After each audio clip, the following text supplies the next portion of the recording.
Hello, and welcome back to the Bober Academy Football Podcast. And we're going to continue our series on building a lineman.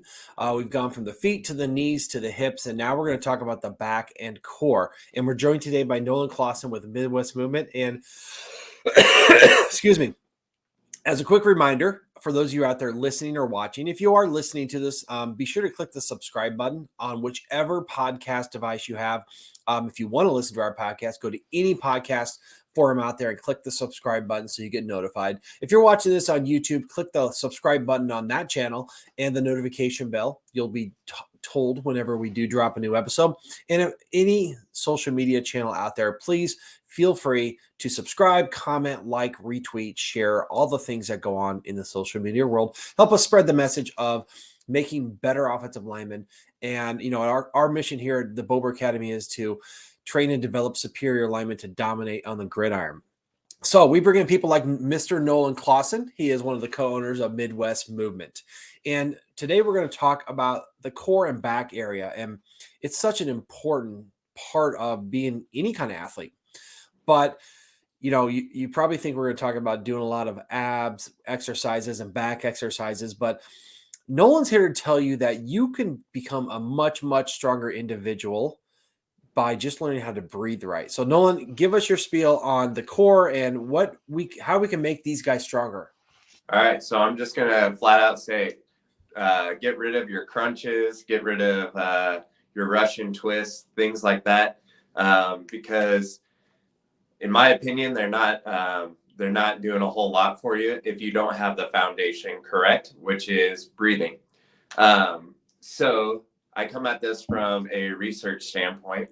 And basically, if you were to lift your arm, they've done research that shows that when you lift your arm, your abdominal muscles contract before you lift the arm, right? And then what they show in hurt or injured individuals is that gets flip-flopped, right? So what does that tell us? That tells us the core or the abdominal region is probably the most important thing when it comes to performance, right? So if you're injured or if you have chronic pain or things like that, that can be flip-flopped and performance decreases. So if the human body wants you to contract the abdominals before you lift your arm, it tells you that it's something that we should probably pay attention to, right? Yeah, the core is such a big deal. And here's why I think I want to relate it to what we've done so far, right? We talked about having access to your power by having your feet on the ground. We talked about keeping your knees in line and then loading your hips. And all that power comes from the ground and from your lower body. And you have to be able to transfer it to the weapons that offensive line use, which is their hands and their shoulders and sometimes their head and neck. And all that strike zone that's above your waist basically is wasted if you don't have a connection between the power of your lower body and then the weapons of your upper body. Yeah, correct. And in sport, a lot of times we get sidetracked and we look at knee position, we look at foot and ankle position, or we look at arm angle, or we look at where the arms are at in space. But how often do people actually look at from the shoulders down to the waist, or even from like the ribs down to the pelvis? And so I'm going to tell you that I think it's the most important thing. Like Chris said, it is the transfer of forces. So if you want a good handshake, but and you know you got powerful legs, and your core is not working the correct way, that handshakes can be ineffective because it's all going to be upper body muscle rather than your strong legs getting involved. And so kind of Chris talked about it a little bit, but I believe it all starts with our breath.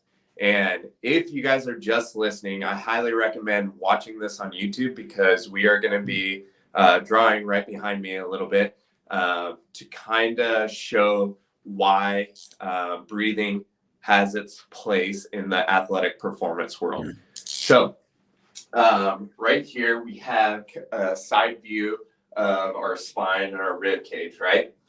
And when we breathe, everybody somewhat knows that we use this muscle called the diaphragm. And this diaphragm muscle goes from here to here, right? Can we see that all right on film? Yeah, we can see it. And so that diaphragm is the most important. Let me back up a little bit. So in our neck, we have muscles in the back and in the front that hold it upright. In the mid back, we have muscles in the back and the rib cage.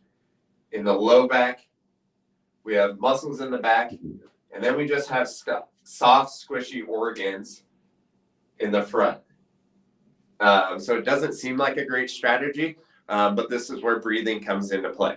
So the way you're supposed to breathe, if everybody would take a big deep breath in, I would be willing to bet that 95, maybe 98% of you are all going to take a big deep breath in like this. And so when we breathe in like that, basically we are not utilizing this diaphragm whatsoever. The diaphragm in that instant is actually getting sucked up into our lung or our thoracic cage, and it doesn't push down to create the pressure that we're going to talk about. So if you breathe in, as you can see, you didn't see my shoulders rise, and you can't really see my belly, but my belly expands out. And what happens, or why that happens, is that diaphragm lowers, which creates this pressure out against the abdominal wall, against the spine.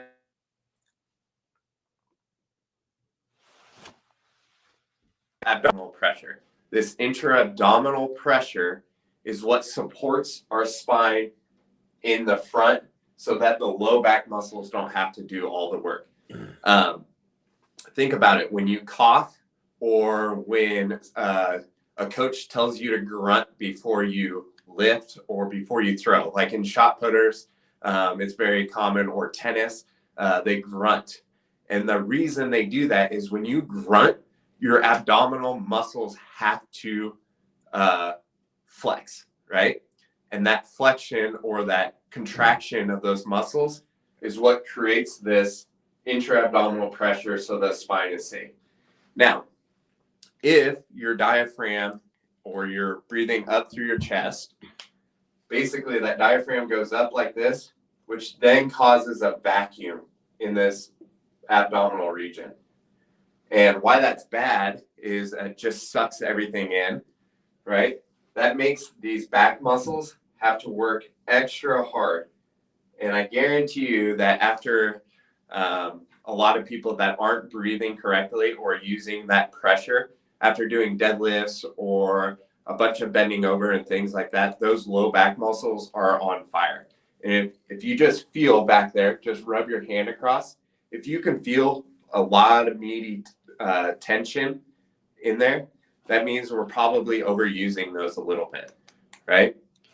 They should be pretty much like a just a relaxed muscle, right? So as linemen, this is another thing.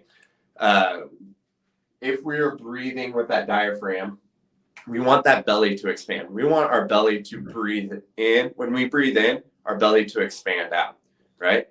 As linemen, we don't need to worry about what our appearance looks like. We don't have to worry about like those wide receivers or quarterbacks feeling ashamed of how big their belly is, because offensive linemen, our bellies are bigger, right? And I include myself in this because I was a tight end. I was a glorified lineman. You're an honorary lineman. What's that? You're an honorary lineman. I think you're muted, Chris.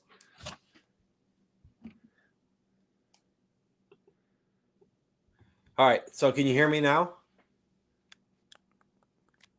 What's that? Can you hear me now? It might be my phone.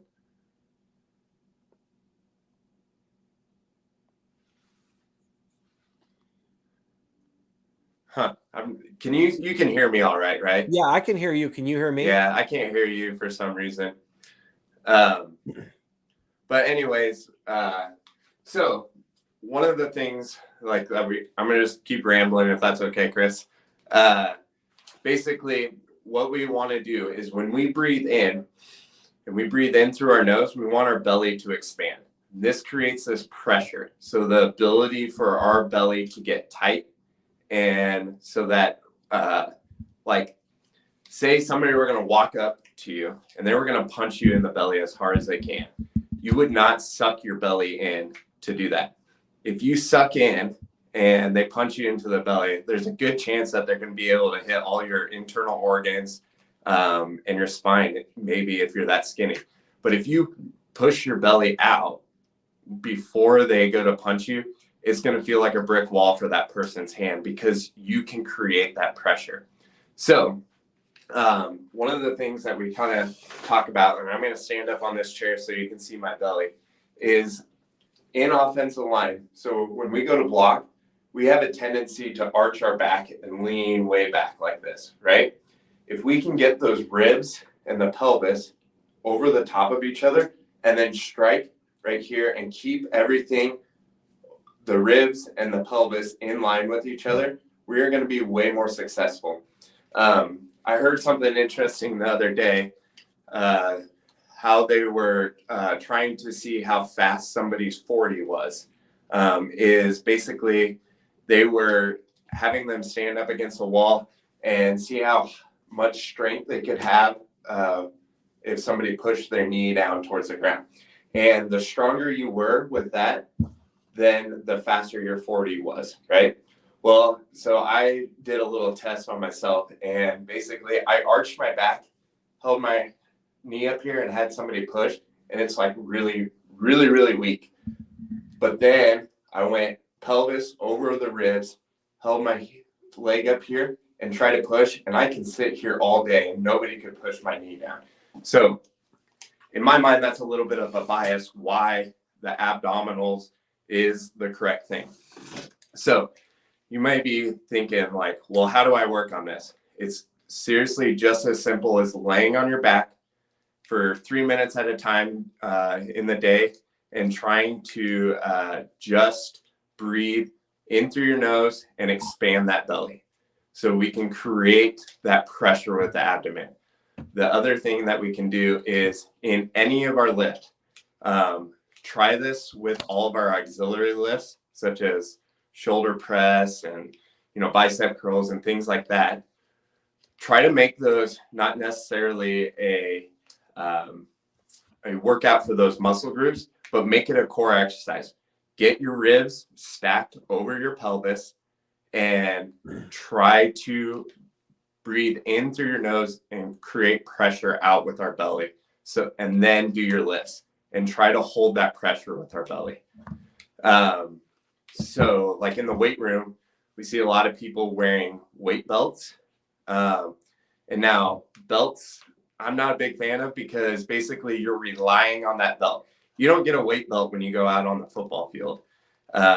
And so like that belt is taking the place of those muscles. So if you're just so scared to lift without a belt, put a belt on, that's fine. Unnotch it 2 notches so that it's loose around your belly, and then try to push the abdominal walls into that belt. And that's the cue I use with anybody using a weight belt. So the other thing I said, like in the weight room, we can use this pressure. But another thing that I like to tell my patients, especially my patients that have low back pain, when you go to open up a door, think about sniffing air into your belly, like a quick sniff to create that pressure in that belly, and then open the door, right? That's going to train your body just enough that it starts to become a natural habit. So even when you pull a door open, sniff air and then pull, and that's going to create that pressure in that belly.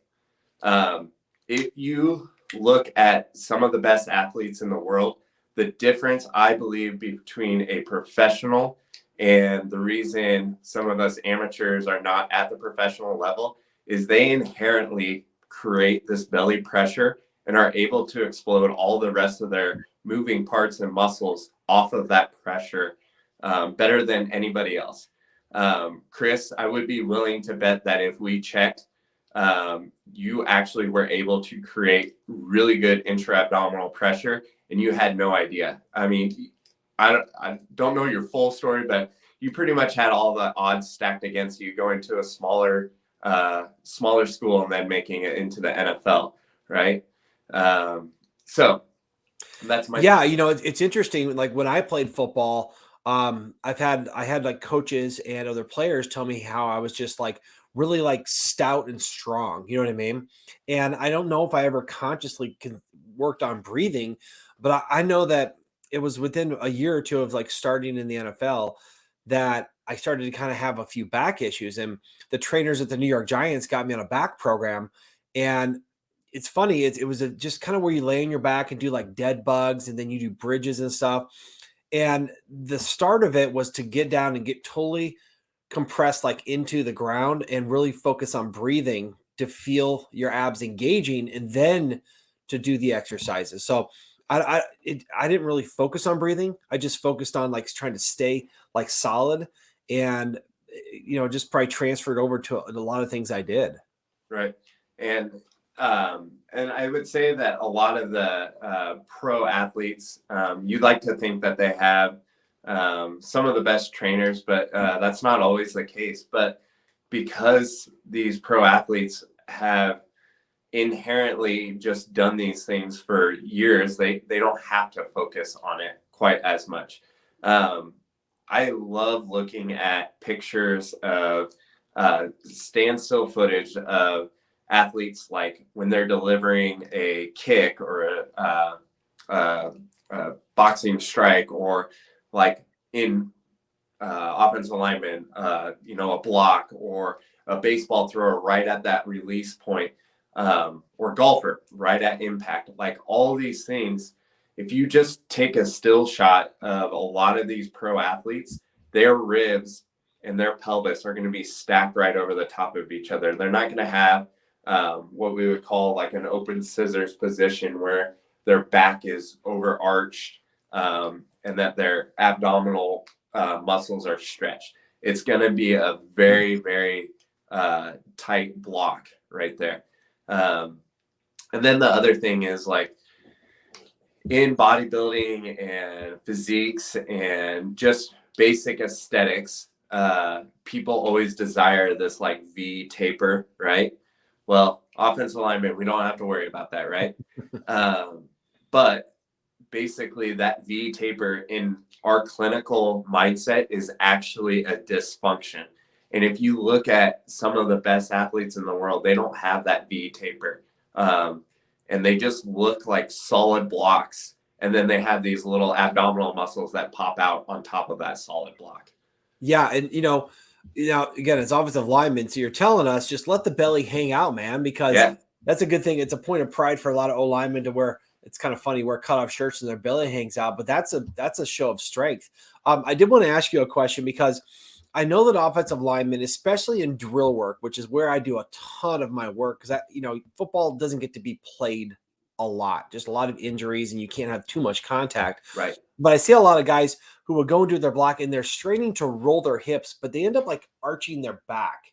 You know, right, what would you say to kind of, I mean, I want to, the way I try to explain it to them is like you're trying to still strike with a rising blow, but lifting and moving forward, not lifting and arching back.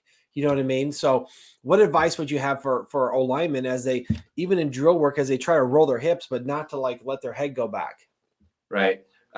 So, like, basically, I always equate it to, like, if you were going to throw a punch, you would never throw a punch and let your body go backwards, right? Yeah. You would want to get here, right? Mm-hmm. You can still get here and push up, right?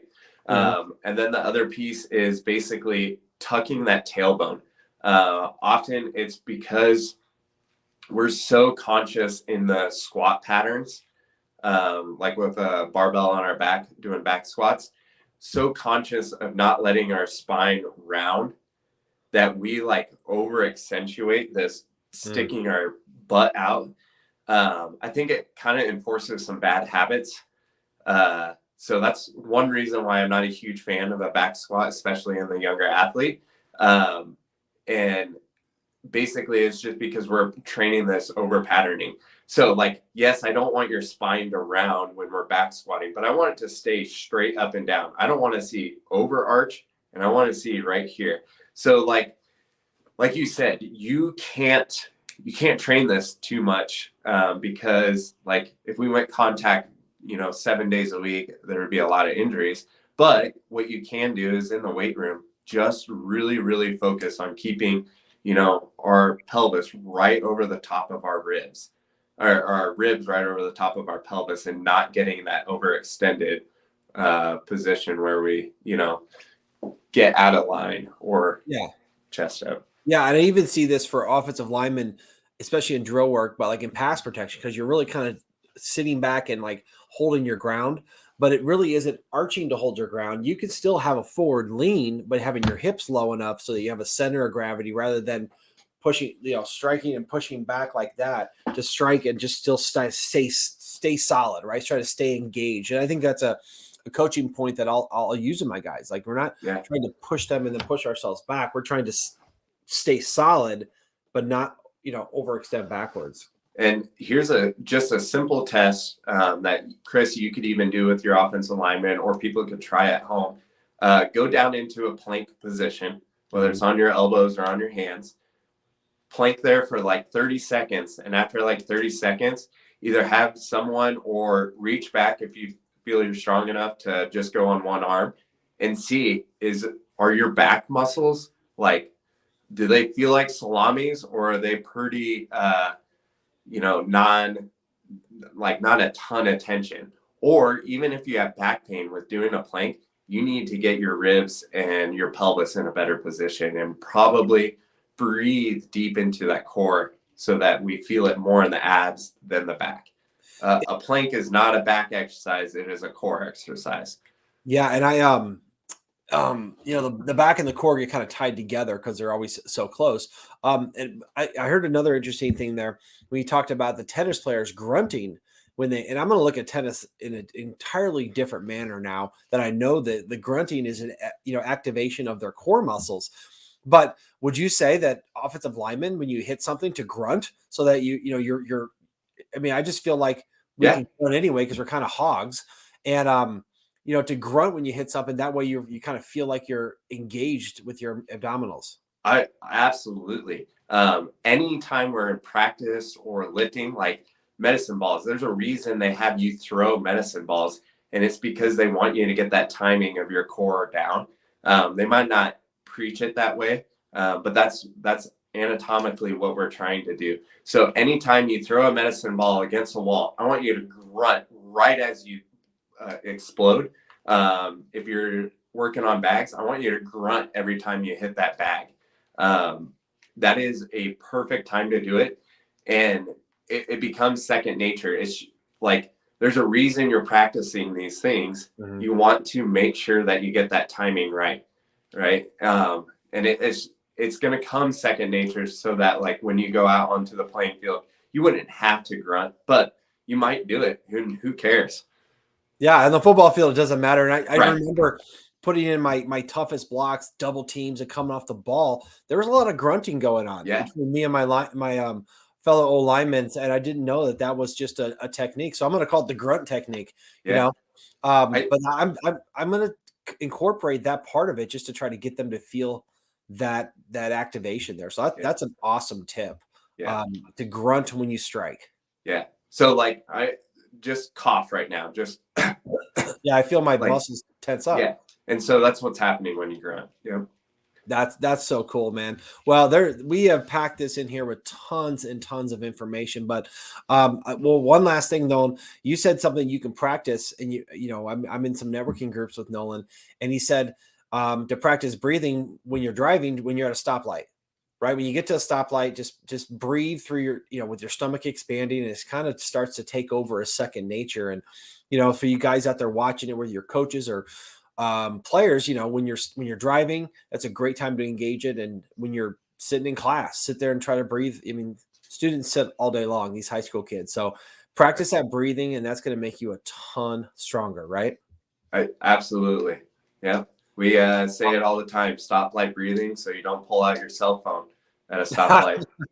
Well, that can be using these guys so they don't pull out their cell phone in class too. So, There you go. awesome. Well, once again, thank you, Nolan, for sharing your knowledge. It's very, very practical, especially for football players, O linemen, and everyone in general. So we really appreciate that. And thanks for coming on today. And just as quick reminder out there, be sure to subscribe to us wherever you're listening to this podcast. If you're watching it, click the little button down there, subscribe to our YouTube channel, and anywhere on social media, like, comment, share, retweet, all the things that you guys do out there. So once again, this has been part of our Building a Lineman series. One of the most important aspects, the foundation of your strength comes from your core. So thanks, Nolan. Thanks for coming on, and we will see you again next time. Yep. Thank you, guys.